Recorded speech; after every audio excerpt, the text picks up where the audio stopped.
Welcome to this new episode of the Neural Network podcast. We are your hosts, here to dive deep into the tech that's shaping our future. Hey everyone, Eddie here, ready to explore a big shift in how we think about moderation on social networks. And joining us, as always, is our resident expert AI bot, Gerard. Hello, Gerard Red reporting for duty, ready to analyze, critique, and maybe throw in a little sarcasm where needed.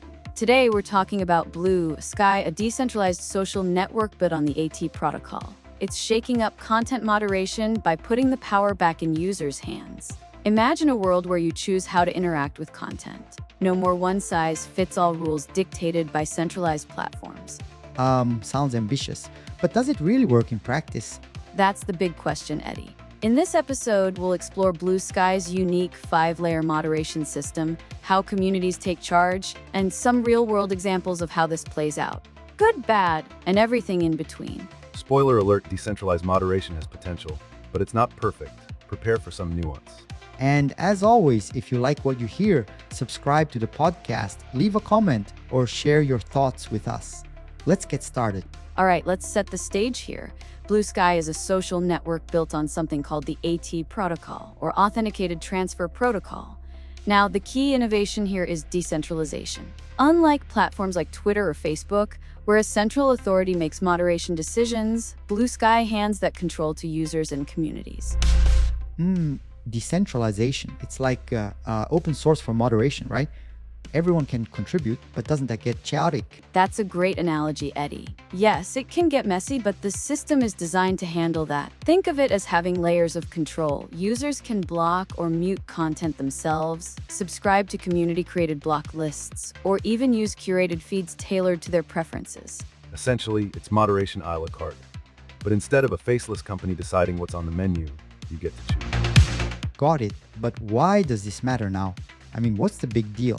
Well, here's the thing. Trust in traditional platforms is eroding. Centralized companies are often accused of bias or overreach, censoring content or pushing agendas. BlueSky is experimenting with a system that minimizes corporate interference, giving users more autonomy over their experience. And don't forget scalability. With over 25 million users joining in just weeks, BlueSky's model addresses a major challenge: how to moderate content for a global audience without bottlenecks or bias. 25 million, that's huge. But how does this actually play out? Like, has there been a real test of this system yet? Funny you should ask.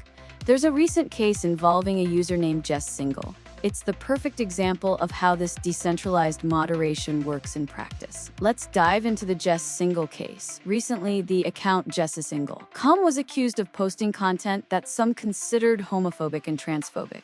Naturally, this sparked debates about whether those posts violated BlueSky's terms of service. Oof, sounds like the kind of controversy that would usually lead to a swift ban on platforms like Twitter or Facebook. Did that happen here? Nope. BlueSky took a different approach. Instead of banning the account, the platform relied on its community-driven tools.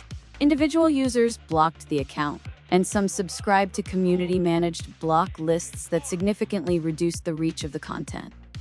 So instead of a platform-wide ban, it's like users themselves decide to tune the content out. Exactly. It's a decentralized solution that lets users and communities self-regulate. And this case proved that those tools can work effectively when used. The content's visibility dropped dramatically without the need for centralized intervention. To put it simply, it's a practical example of regulating reach, not speech. BlueSky isn't interested in shutting people up. They're interested in empowering the community to decide what they engage with. Okay, but doesn't that leave room for harmful content to stick around? Like, what if someone just ignores the block lists or curated feeds? Good question, Eddie. That's where BlueSky's 5 layers of moderation come into play. Let's break them down quickly.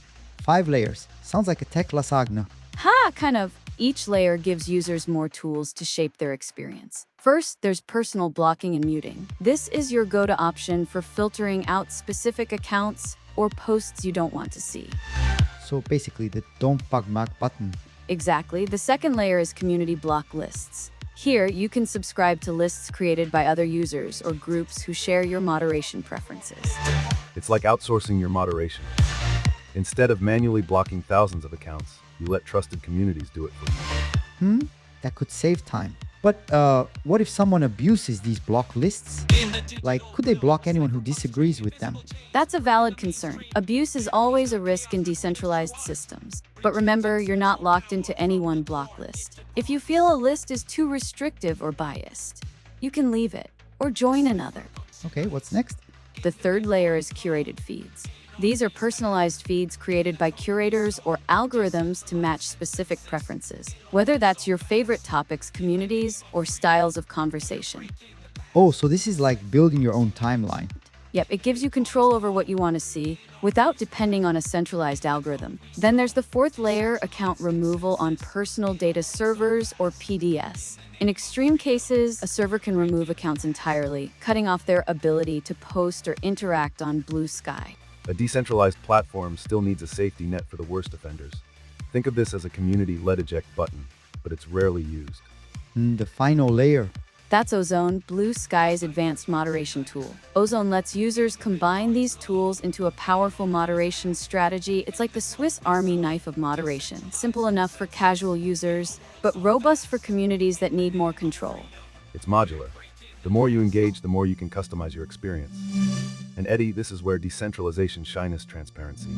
You see how the tools work, and you decide how to use them. Yeah, but I can see this being overwhelming for new users. Like, what if someone doesn't even know these tools exist? That's one of the challenges. For sure, education is key.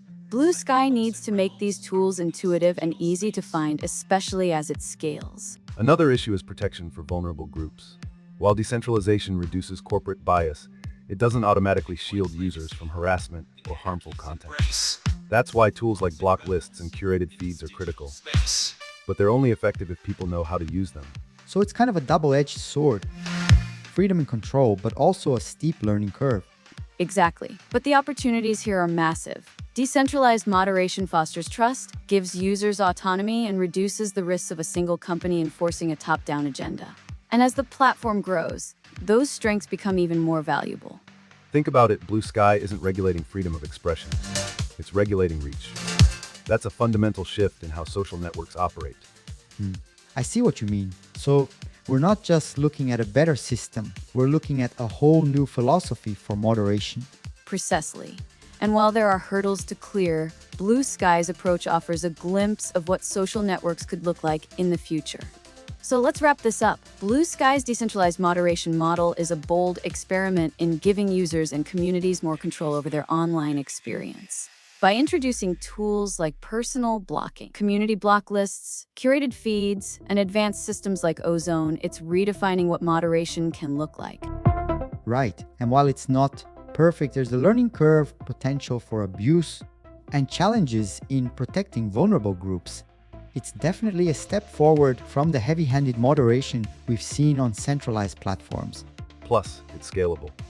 As the user base grows, decentralization allows moderation to evolve organically without bottlenecking under corporate control. Absolutely. The key takeaway here is that BlueSky isn't about silencing voices, it's about balancing freedom of expression with safety by regulating reach, not speech. That shift could redefine trust in social networks. Yeah, and it makes me wonder, if this works for BlueSky, could we see other platforms adopt a similar approach? If they're smart, Eddie, they will. Decentralization isn't just a buzzword, it's a potential solution to many of the issues plaguing online platforms today. And on that note, we'd love to hear what you think. Could decentralized moderation work on a larger scale, or do the challenges outweigh the benefits? Let us know your thoughts. And don't forget to subscribe or leave a review if you enjoyed today's episode. Thanks for tuning in, everyone. Catch you next time. Gerard signing off. And as always, stay curious, stay connected, and we'll see you next time on the Neural Network Podcast.